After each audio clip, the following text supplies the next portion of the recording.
Do you have enough military and police presence in Kafanchan?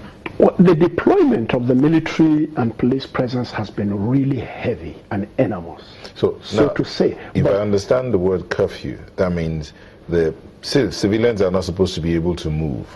It's supposed to be the security operatives are supposed to move within that 12-hour period. Exactly. And you say it's within this 24-hour period. 24-hour period. And you say it's within this period that the attack on Goska happened. Yes. How is it possible that the security men did not see this coming? If they were the only ones able to move, they could have seen them coming.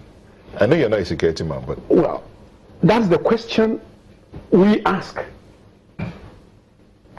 How didn't they see that coming? Because hitherto, that day, the Christmas Eve, the 24th of December, there had been what I would call raging battles on the farmlands. Thousands of hectares of farmlands being set on fire. Thousands of herds of cattle being put on. And if you are from the middle belt, which is essentially a grains belt, this is the harvest period. The grains are ripe. Only very little has been taken so as to celebrate Christmas, because the people are predominantly Christian. Most of the harvest would usually take place after Christmas. And I can tell you that when you stand on vantage positions, like this particular village that was attacked, Goska, which is just a few kilometers from my own village, which in fact was part of my village until a few years ago that it was made autonomous with an autonomous village head. A community that my family lived in. I have brothers, sisters, cousins, uncles in that particular community. In the past 2 weeks, the past 2 weeks before the incident, the battles on the farmlands were so terrible. We were burying a dead person almost every day, being killed, men and women. We had a guest who were attacked on their farmlands. We had a guest here on one of our shows, yes, who's from Kaduna, yes, and he said that the problem is with the leadership in the different communities in southern Kaduna, that they're the ones fueling this divisions amongst the people. No, I would rather see it differently.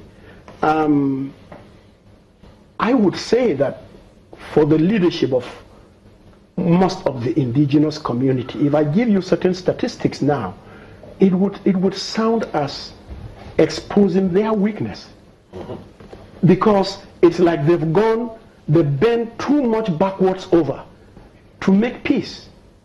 Now let me give you the historical perspective, just as Reverend Ladi has said.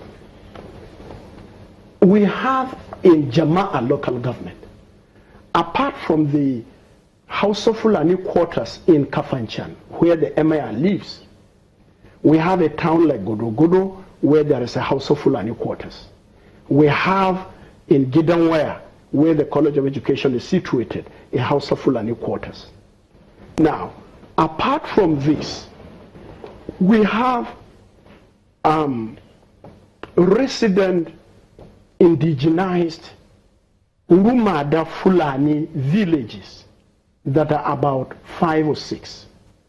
Now, these Rumada Fulani are a Fulani group that were not cattle herdsmen. They are farmers. They are a remnant of the rescued slaves of the trans-Saharan slave trade. When the colonial masters came, they rescued a great number of them and settled them all over the north. And in Hausa literature, some of which I studied, they are called Rumada because they are the freed slaves from the Fulanis. So they don't speak pure Fulani, they speak a mixture of Fulani and whatever language groups they came from.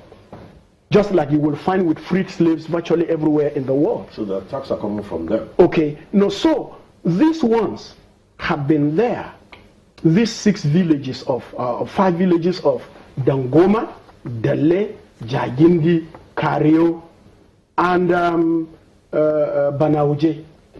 Now, what am I telling you? That all these Hausa Fulani resident areas in Jama'a local government, who have been with us for about 100 years, because if I say they were settled by the colonialists, that is at the turn of last century, when the colonialists overcame the whole of the north, overpowered them, and began to free these ones and settle them. And my grandparents told me of the 10 people. Goma means 10 in Hausa. Dangoma, there were 10 of them who are settled on our farmlands a little bit about 100 years ago. Are they the ones causing these issues? I'm coming. Let me land. What I'm trying to say is that none of these villages have been attacked in these past 6 months. And I can tell you that 22 villages of our communities have been sacked. Their farmlands totally destroyed. The people are IDPs now. To answer your question, if our community leaders were fueling this, would we have this? If my paramount ruler were fueling this, would we have this?